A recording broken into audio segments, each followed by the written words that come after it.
Halo, kembali lagi di podcast Academy Trading Oil bersama saya Lea dan Saya Om GF. di podcast kami di episode yang lebih menarik lagi, kali ini kita akan mengangkat tema yang menarik sekali Pak, karena ini kita angkat dari artikel Bapak sendiri. Oke. Artikel yang Bapak upload ke TikTok, kemudian FYP banyak banget mengundang komen, banyak banget mengundang antusias dari teman-teman trader yang berjudul menyesal menjadi trader. Wah. Kemudian dari artikel Bapak itu saya mengumpulkan banyak sekali pertanyaan-pertanyaan mengenai artikel Bapak yang sangat menarik, yang FYP tersebut. Banyak banget nih Pak pertanyaan yang pengen saya tanyakan Bapaknya. Sudah siap Bapak? Wah, sangat siap ya. Oke. Sangat siap. Kemudian kita langsung aja ya Pak ke pertanyaan pertama, karena saya udah gak sabar ini buat nanya. Oke Lea, Oke Pak, siap. ini ada nih pertanyaannya Pak yang Iya. paling banyak. Apa yang membuat Bapak pernah berpikir menyesal menjadi seorang trader nih? Oke. Ini saya sebenarnya bingung nih mau mulai dari mana. Tapi yang jelas begini ya. Saya rasa ya bukan hanya saya ya Ya. yang pernah menyesal menjadi seorang trader. Bahkan bukan pernah lagi, mungkin sampai hari ini pun masih banyak trader yang sebenarnya menyesal ya mengenal industri ini ya kan. Kenapa? Karena kerugian yang mendalam dan bingung gimana caranya kemudian bisa keluar ya. Iya. Bisa recovery ya kan, bisa profit konsisten. Mungkin di awal-awal kan semua bercita-cita untuk profit konsisten ya. Jadi tetapi pada endingnya kelak ya kan, karena kerugian terus-menerus, fokusnya bukan lagi profit konsisten, tetapi bagaimana bisa recovery. Nah, itu yang terjadi. Nah, saya sendiri kan trading dari tahun 2009 ya. Di awal trading saya pikir semua trader juga mengalami hal ini ya, bahwa trading itu mudah. Ya kan, trading ini mudah, kemudian kayak kita cuma menganalisa ya kan. Kemudian kita tinggal klik tombol buy, sell ya kan. Kita bisa dapatkan cuan di situ ya kan. Tetapi setelah dijalani ternyata nggak semudah itu. Akhirnya saya nggak tahu ya, karena kita belum melakukan satu penelitian yang pasti ya kan. Tetapi saya rasa semua trader ya di awal pasti pernah mengalami margin call. Semua trader pernah mengalami margin call atau MC lah ya. Nah, biasanya ya di margin call pertama itu trader akan menganggap bahwa itu adalah sebuah pembelajaran yang harus yang harus dilewati ya kan, itu harga yang harus dibayar ya kan, masih optimis ya masih optimis ya kan, biasanya di awal begitu. Jadi MC pertama itu wah ini memang adalah harga yang harus saya bayar untuk sebuah ilmu ya kan. Nah, kemudian dilanjutkan top up biasanya kan ya. Nah, setelah top up kedua MC lagi. Nanti dia itu sudah mulai berpikir, oh ternyata trading nggak semudah itu. Kita alam bawah sadar kita nih baru muncul nih. Ternyata trading rumit ya. Rumit ya kan. Mulai merasakan itu. Tapi tetap kan harus tetap lanjut ini ya kan. Akhirnya top up lagi ya kan. Nah, di top up yang ketiga nantinya ya kan, ketika MC lagi itu sudah mulai berpikir lebih dalam Lea. Apa yang saya lakukan? Yang saya lakukan adalah saya berpikir, apakah memang trading ini jalan saya? Saya sudah mulai pesimis di sini ya kan. Apakah trading ini adalah jalan saya ya? Nah, kemudian saya juga akhirnya kembali membuka mata saya ya kan. Di sekeliling saya ini orang-orang berhasil nggak di tradingnya? Jadi awal mula keraguan itu muncul ya. Ini keraguan ini sudah dalam ya. Kenapa? Karena saya lihat saya hancur ya kan, saya sudah terjebak di siklus MC beberapa kali. Kemudian saya juga melihat orang-orang di sekitar saya, teman-teman saya ya kan, kemudian teman-teman trader yang saya kenal. Sebenarnya mereka berasal dari, mereka tadinya memiliki bisnis yang besar, kemudian mereka hancur ya kan. Termasuk saya juga ya kan. Akhirnya aset sudah mulai kejual ya kan. Akhirnya saya melihat bahwa wah ini saya kembali berpikir apakah kemudian trading ini adalah jalan saya. Nah, itu di MC yang ketiga.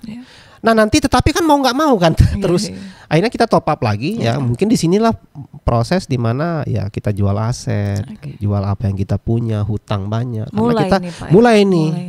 Bahkan mungkin ada juga di antara kita yang bukan hanya di MC ketiga sebenarnya, tapi di MC kedua, bahkan di MC pertama sudah melakukan hutang, mencari hutang dan lain sebagainya ya kan, banyak juga ya kan. Nah, pikiran kita ini bagaimana cara mengembalikan modal yang sudah terlanjur rugi. Bukan lagi profit konsisten yang kita kejar, tapi proses recovery. Nah, akhirnya tapi kan tetap ya kita berusaha ya kan, apa yang harus kita lakukan untuk mengembalikan modal, termasuk tadi saya jual aset dan lain sebagainya, hutang dan lain sebagainya. Ternyata setelah top up sama lah ya, tetap hancur ya kan, hancur ya, karena disinilah kemudian titik penyesalan saya. Jadi saya berada benar-benar di titik penyesalan tuh tahun 2012 lah ya. Oke, tahun 2012. Tahun 2012. Mulai ya Pak? Bukan mulai lagi, tetapi benar-benar sudah menyadari, ya, sudah menyadari bahwa memang saya benar-benar menyesal mengenal bidang ini. Kenapa? Karena saya sudah nggak punya apa-apa, hutang banyak, reputasi hancur, ya kan. Kemudian dan bukan hanya saya, tapi merembet ke keluarga saya, ya kan. Banyak aspek ya Pak? Iya, sudah terlalu banyak aspek. Dan saya bingung bagaimana cara saya bisa bangkit, ya kan. Nah, kemudian tahun 2012 ini ya terakhir ya itu tadi. Terakhir bahkan saya tidak punya rumah lagi, ya kan. Saya harus berpindah sana sini, membawa orang tua saya, adik saya, ya kan. Kemudian bahkan untuk makan saja susah, ya kan. Karena kehancuran di industri ini, ya kan. Nah, akhirnya sampai di titik saya berdoa kepada Tuhan, ya kan.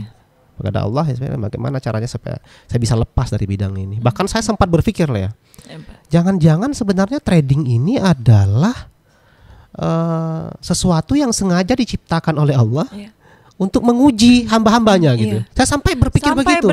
Jangan-jangan karena apa? Karena yang saya lihat di sekeliling saya terlalu banyak orang yang bermasalah yang dimunculkan karena trading ini. Keluarga hancur, ya kan, reputasi hancur. Bukan hanya saya ini yang saya lihat di lingkungan saya, teman-teman saya segala macamnya. Hutang ya. di mana-mana. Hutang di mana-mana, dikejar orang, ya kan, gitu. Bahkan bukan hanya yang saya lihat bukan hanya di kalangan para trader, tapi di kalangan marketing juga. Atau financial konsultan yang bekerja di perusahaan pialang, IB dan lain sebagainya. Saya melihat itu gitu. Itu kan. Nah, jadi ini kayak lingkaran setan. Jadi akhirnya doa saya apa? Bagaimana saya bisa keluar dan lepas dari bidang ini? Kenapa? Karena begitu banyaknya penyesalan yang muncul di dalam diri saya. Terakhir itu tadi, almarhum ayah saya meninggal, 1 minggu sebelum beliau meninggal, mau makan sop ayam yang harga 15.000 nggak bisa saya belikan. Dan kamu bisa bayangkan lah ya, karena kita kan saya muslim ya. Jadi setelah ayah saya meninggal, saya kan udah nggak punya apa-apa. Saya nggak punya apa-apa. Dan pada saat almarhum ayah saya meninggal itu kan pelayat datang ya, bawa beras biasanya kan, bawa beras, bawa uang. Waktu itu saya benar-benar nol. Saya benar-benar sudah nggak punya apa-apa. Dan disitulah kemudian apa yang dibawa oleh pelayat tadi, ya kan, itulah yang kemudian saya gunakan untuk bertahan hidup, termasuk beras dan lain sebagainya. Kamu bisa bayangkan sampai segitunya ya Pak? Sampai segitunya. Dan saya yakin ya teman-teman ini mungkin ceritanya berbeda, tapi esensi dari cerita ini sama kita. Saya yakin ini. Dan ini saya berapa bulan ini ya, saya aktif di media sosial dan banyak sekali yang menceritakan sebenarnya mereka hancur di trading ini hampir sama dengan kehancuran saya, meskipun ceritanya yang berbeda-beda. Nah, saya sampai di titik itu. Sampai saya titik berdoa bagaimana cara saya bisa lepas dari bidang ini. Nah, jadi itulah Lea. Jadi kurun waktu 2009 sampai 2012 akhir itu sesuatu yang nggak mudah bagi kehidupan saya. Saya berada di titik nadir kehidupan saya di situ. Tapi saya merasa bahwa ya di situ juga lah kemudian jalan ya Tuhan Allah menempah mental saya. Nah, jadi ya itu titik penyesalan saya.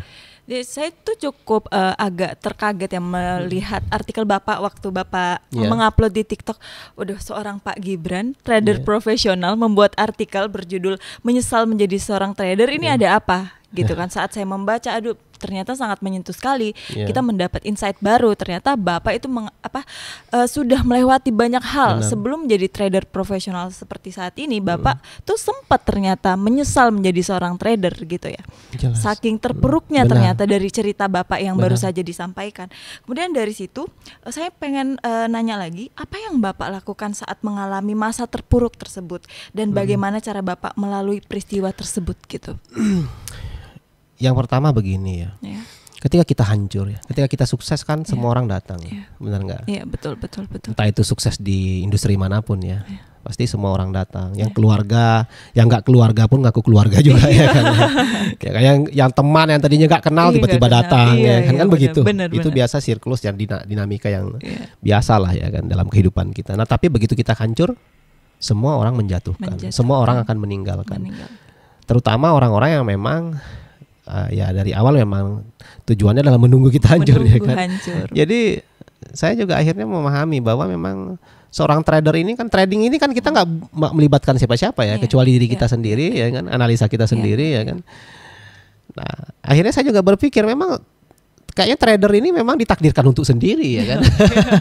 Sendiri pada saat kita berproses, sendiri dalam keadaan kita proses kita hancur, sendiri juga dalam proses dalam keadaan kita sukses ya. Nah yang saya lalui adalah ya masa kelam ya. Saya nangis di pojokan kalau istilahnya. Nangis di pojokan. Nangis di pojokan. Bahasa sekarang nangis di pojokan ya. Saya termasuk tipe orang yang kuat sebenarnya ya kan. Nah, dan saya punya prinsip hidup ya.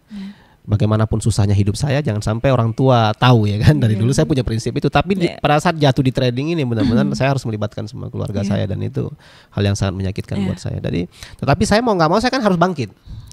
Saya harus bangkit karena saya ini anak pertama ya. Saya anak pertama. Jadi saya harus benar-benar bangkit dan gak ada pilihan lain. Mau mundur mau gimana ya kan? Betul. Mau mundur gimana, mau maju pun gimana, bingung sebenarnya. Udah nggak kan? Punya apa-apa lagi. Sudah nggak punya apa-apa lagi. Jadi ya udah akhirnya saya karena udah nggak punya apa-apa ya kan. Nah akhirnya yang saya lakukan adalah saya akhirnya sadar bahwa yang harus saya benahi duluan adalah mental saya. Saya harus membenahi mental saya ya. Karena bagaimana mungkin kita bisa recovery modal kalau kita tidak recovery mental. Jadi recovery mental ini yang paling penting. Nah, dan saya nggak kenal psikolog. Dan mau ke psikolog pun mahal ya kan. Dulu ya kan. Apalagi nggak punya apa-apa gitu kan. Betul. Jadi akhirnya apa? Jalan spiritual. Saya kembali mendekatkan diri kepada Allah, kepada Tuhan ya kan. Saya mengejar esensi dari spiritual dalam kehidupan kita seperti apa, dan saya diberi petunjuk oleh Allah. Dan akhirnya ketika saya menempuh jalur pembenahan mental melalui jalan spiritual, dan disitulah kemudian yang tadinya saya punya obsesi ya kan, punya obsesi untuk bisa cepat bangkit, cepat recovery ya kan, kemudian punya obsesi bagaimana caranya bisa benar-benar cepat cepat memulihkan keadaan ya kan. Akhirnya saya kembali di titik netral ya kan. Oke lah, saya akhirnya menyadari bahwa ya ini jalan saya nggak boleh nyesel. Semakin saya menyesal maka saya semakin menderita. Jadi saya sampai ada satu bahasa yang sering saya keluarkan ya di hadapan teman-teman yang kemudian meminta bagaimana sih saya gini. Kita udah hancur nih di trading. Semakin kita menyesal, kita akan semakin menderita. Batin kita akan semakin menderita. Semakin kita tidak menerima kenyataan yang Tuhan kasih sama kita hari ini, ya semakin menderita kita. Kita sudah kehilangan semua, batin kita menderita pula. Dan kita kan nggak bisa mengembalikan keadaan kita di belakang. Kita juga nggak bisa ngapus. Yang bisa kita lakukan apa? Yang menerima. Kita berdamai dengan diri kita. Inilah kenyataan yang harus kita terima hari ini. Kenapa? Karena kalau kita mau meratap, kita mau teman-teman mau meratap, kemudian teman-teman mau menyesal dan menyalahkan banyak keadaan, menyalahkan orang dan sebagainya, batin kita akan semakin tersiksa. Maka tidak ada jalan lain yang harus teman-teman lakukan kecuali apa? Menerima, ridho dengan semua ketentuan Tuhan. Ketika kita sudah ridho dengan semua ketentuan Tuhan, disitulah Tuhan akan ridho juga. Karena saya Muslim, saya percaya dengan satu hal ya. Apa kata Allah dalam Al-Quran? Engkau ridho, aku ridho. Jadi tidak ada pilihan lain kecuali kita ridho sebenarnya dengan semua ketentuan Tuhan. Gak ada pilihan lain lah ya. Jadi harus.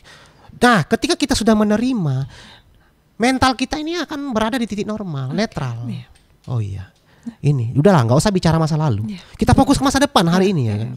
Kita fokus ke masa depan hari ini, ya kan.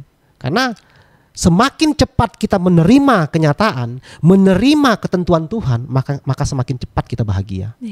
Itu ya, Itu yang harus kita garis bawahi. Iya, betul. Semakin cepat kita menerima, maka semakin cepat kita bahagia. Tetapi semakin lama kita menerima atau menolak semua ketentuan Tuhan, maka yang terjadi adalah semakin kita menderita. Semakin menderita. semakin terpuruk. Semakin terpuruk kita. Nah, itulah ya. Dan terasa lebih susah gitu ya Iya. Pak. Kalau di saat udah terpuruk kita mencoba terus menyalahkan diri, menyalahkan keadaan gitu. Satu nih Pak, satu kesalahan Bapak yang Bapak lakukan sehingga dulu terpuruk banget yang mungkin bisa jadi pelajaran buat teman-teman trader di luar sana.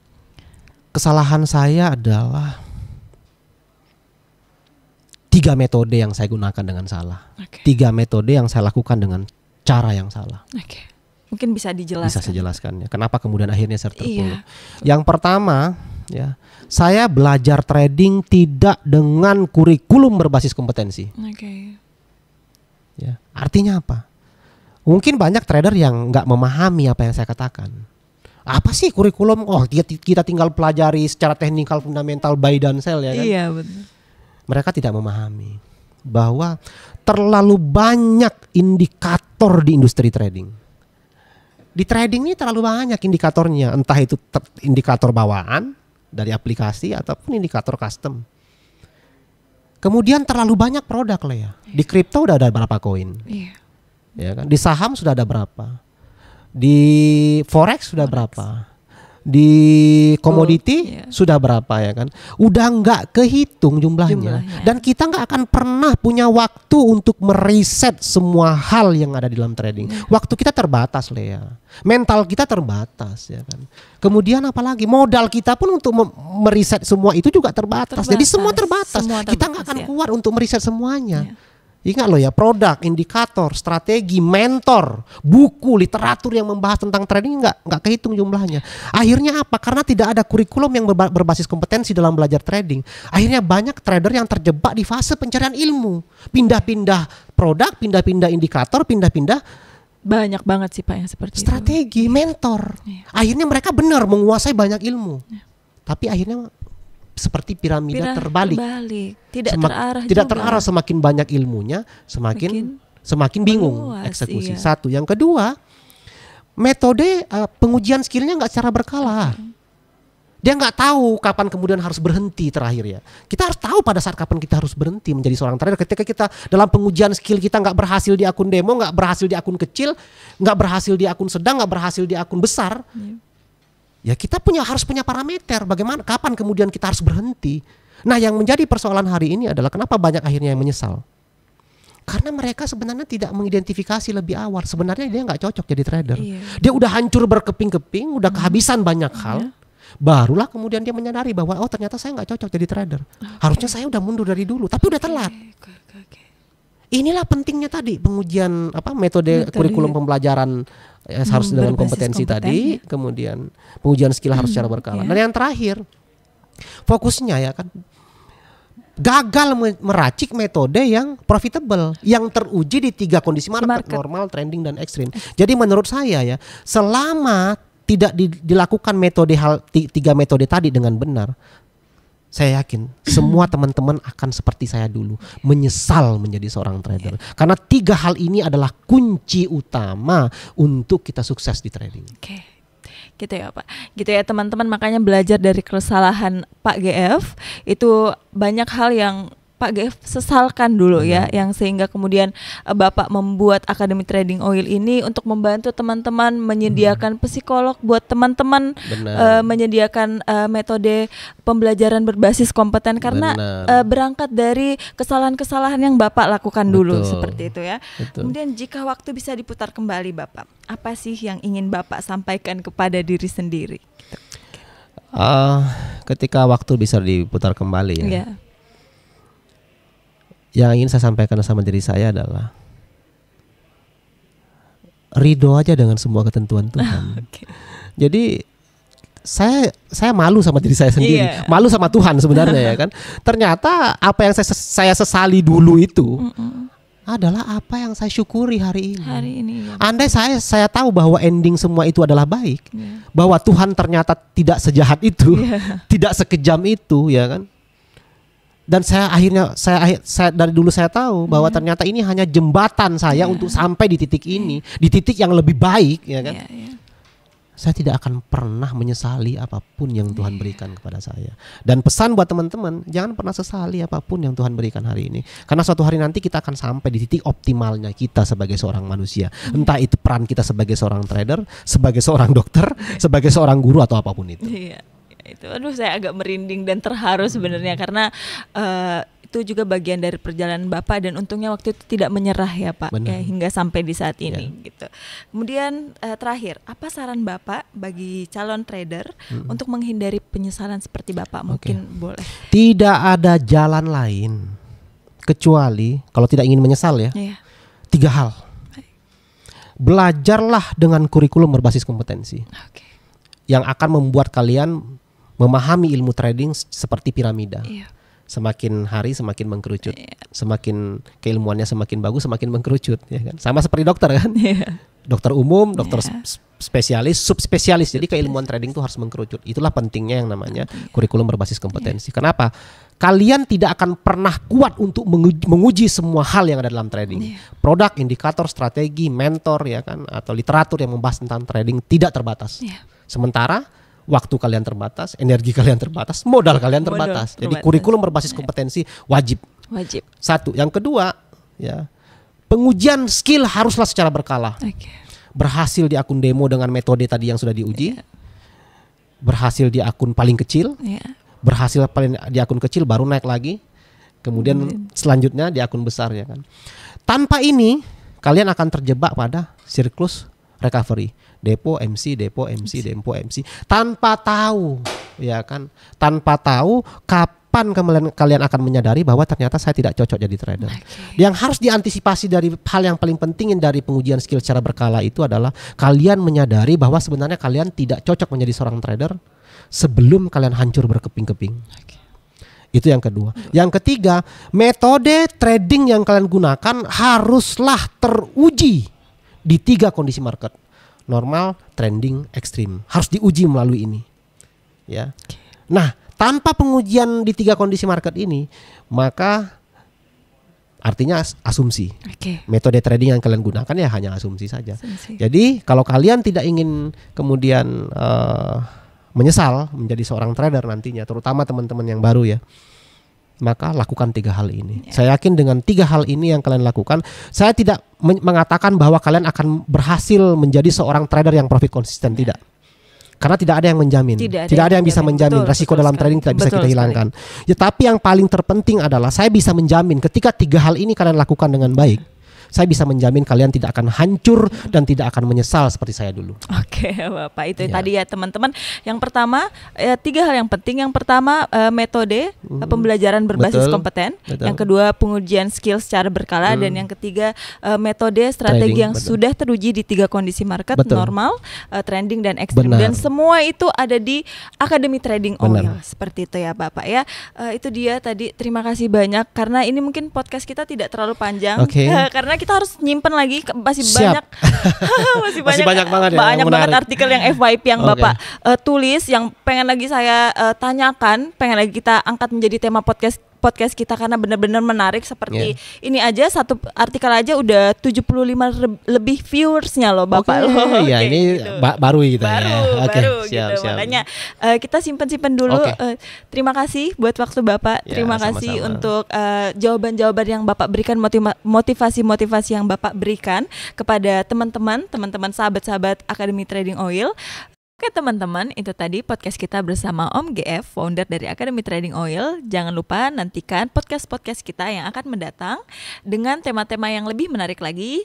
Jangan lupa like, comment, and subscribe. Dan jangan lupa untuk memfollow media sosial kami di Instagram dan TikTok Akademi Trading Oil. Sampai jumpa.